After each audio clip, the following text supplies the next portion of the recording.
Hello everyone.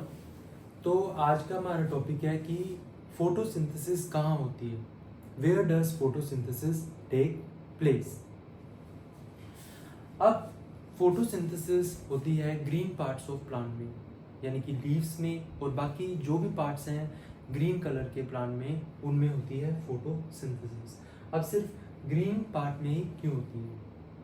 तो plants का जो ग्रीन कलर होता है वो उसमें एक पिगमेंट होती है क्लोरोफिल, जिसकी वजह से उनका कलर क्या होता है? ग्रीन।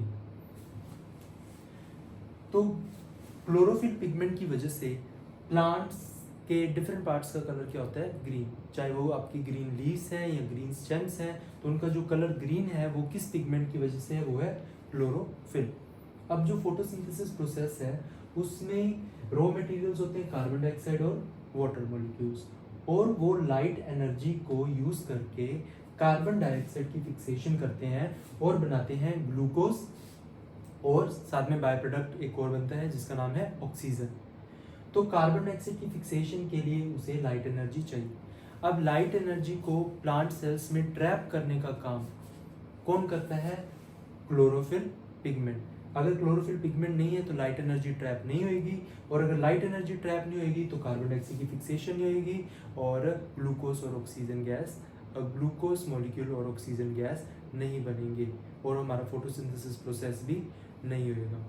तो photosynthesis occur in the green leaves of plants, but also सिर्फ ये ग्रीन लीव्स ऑफ प्लांट्स में नहीं होता, पर ये ग्रीन पार्ट्स ऑफ प्लांट में भी होता है, चाहे वो ग्रीन स्टेम है या कोई और ग्रीन पार्ट ऑफ प्लांट है। Now this is a green leaf. इसको हमने मैग्नीफाई किया, तो ये है हमारे लीफ के प्लांट सेल्स। ये हेक्सागोनल शेप के क्या है? Plant cells. अब इन सेल्स में ये ग्रीन ग्रीन कलर के सर्कुलर स्ट्रक्चर्स हैं।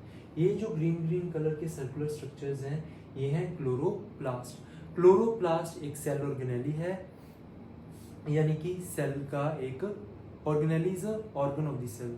तो chloroplast is a cell organelle. इस क्लोरोप्लास्ट के अंदर होती है क्लोरोफिल पिगमेंट। अब हम एक क्लोरोप्लास्ट को उठाया और उसको हमने मैग्नीफाई किया। हम क्लोरोप्लास्ट के स्ट्रक्चर को डिटेल में स्टडी करेंगे। तो ये है क्लोरोप्लास्ट का स्ट्रक्चर। क्लोरोप्लास्ट एक डबल मेम्ब्रेन स्ट्रक्चर है। इसकी दो मेम्ब्रेन्स होती हैं। The outer one is called outer membrane and the inner is called inner membrane. इन दोनों के बीच में जो स्पेस है उसे हम बोलते हैं इंटर मेम्ब्रेन स्पेस। अब क्लोरोप्लास्ट के अंदर फ्लैटेंड सैक लाइक स्ट्रक्चर्स होते हैं। क्लोरोप्लास्ट के अंदर होते हैं फ्लैटेंड सैक लाइक स्ट्रक्चर्स। तो ये जो फ्लैटेंड सैक लाइक स्ट्रक्चर्स हैं, एक फ्लैटेंड सैक लाइक स्ट्रक्चर को बोलते हैं थाइलाकोइड, और इनके पूरे ग्रुप को क्या बोलते हैं? ग्रेना। इनके पूरे ग्रुप को हम क्या बोलेंगे? ग्रेना। और एक फ्लैटेंड सैक लाइक स्ट्रक्चर को हम क्या बोलते हैं? थाइलाकोइड। अब ये जो फ्लैटेंड सैक लाइक, ये जो ग्रेना है, इनमें से कुछ फ्लैटेंड सैक लाइक स्ट्रक्चर्स एक ग्रेना को दूसरी ग्रेना से कनेक्ट करते हैं। इनको क्या बोलते हैं? फ्रेट या फिर स्ट्रोमा लैमिना। इनको क्या बोलते हैं? फ्रेट या फिर स्ट्रोमा लैमिना। और इनके अंदर राइबोसोम्स भी होते हैं, और राइबोसोम्स जो क्लोरोप्लास्ट के अंदर होते हैं वो प्रोकैरियोट्स वाले होते हैं, यानी कि 70s टाइप के। राइबोसोम्स में क्या होता है? प्रोटीन की सिंथेसिस होती है, और इनके अंदर डीएनए भी प्रेजेंट होता है। जो इनके अंदर जो डीएनए होता है वो भी प्रोकैरियोट्स की तरह ही होता है, यानी कि नेकेड होएगा। नेकेड यानी कि उसके बाद कोई कवरिंग नहीं है डीएनए के, और सर्कुलर होएगा और डबल स्ट्रैंडेड होएगा। सर्कुलर है और ये डबल स्ट्रैंडेड है। और ये जो बाकी इसका जो ग्राउंड सब्सटेंस है, फ्लूइड है, वो क्या है? स्ट्रोमा, जिसके अंदर एंजाइम्स होंगी। और उसके बाद जब हम एक थाइलाकोइड को अगर हम उठा के देखते हैं, एक थाइलाकोइड, तो ये है हमारा थाइलाकोइड्स। ये है थाइलाकोइड की मेम्ब्रेन। थाइलाकोइड की मेम्ब्रेन के अंदर ये क्या है? Thylakoid lumen. जो अंदर स्पेस है उसे हम बोलते हैं थाइलाकोइड ल्यूमन। और ये जो मेम्ब्रेन है इसके अंदर होती हैं पिगमेंट्स। ये ग्रीन ग्रीन कलर की मैंने दिखा रखी है क्लोरोफिल। तो जो क्लोरोफिल है वो प्लांट्स के ग्रीन पार्ट्स ऑफ प्लांट के अंदर जो उनके सेल्स हैं, सेल के अंदर जो सेल ऑर्गेनेली है क्लोरोप्लास्ट, उस क्लोरोप्लास्ट के अंदर जो फ्लैटेंड सैक लाइक स्ट्रक्चर्स हैं थाइलाकोइड, उनकी वॉल्स के अंदर ये पिगमेंट प्रेजेंट है, क्लोरोफिल। और ये क्या करती है, ये लाइट एनर्जी को ट्रैप करती है और उस लाइट एनर्जी को यूज़ करके हमारा फोटोसिंथेसिस का प्रोसेस होता है। अब मेरा आपसे क्वेश्चन है, कई प्लांट्स होते हैं जैसे जिनका कलर ग्रीन नहीं होता, उनके लीव्स का कलर मान लो रेड होएगा या पर्पल होएगा, तो उनमें फोटोसिंथेसिस होती है?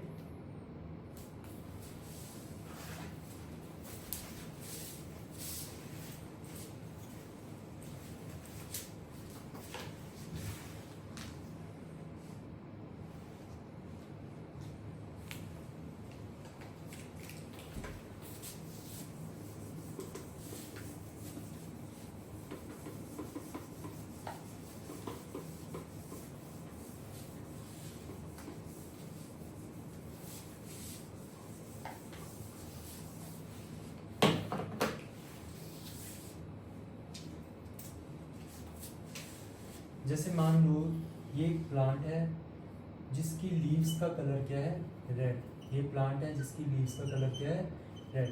तो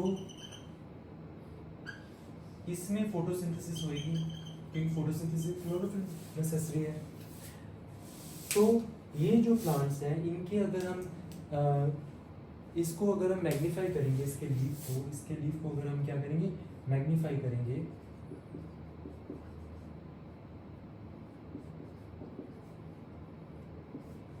तो हम देखेंगे इसके जो प्लांट के सेल्स हैं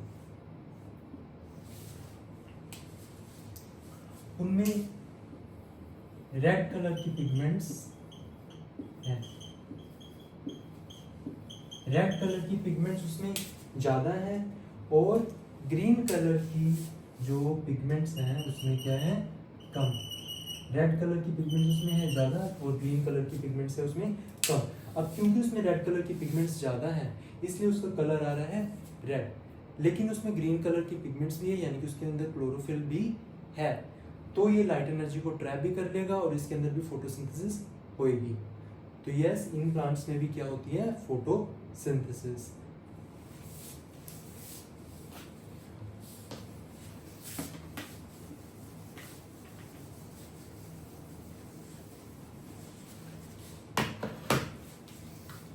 ये जो स्पेस है इसे हम बोलते हैं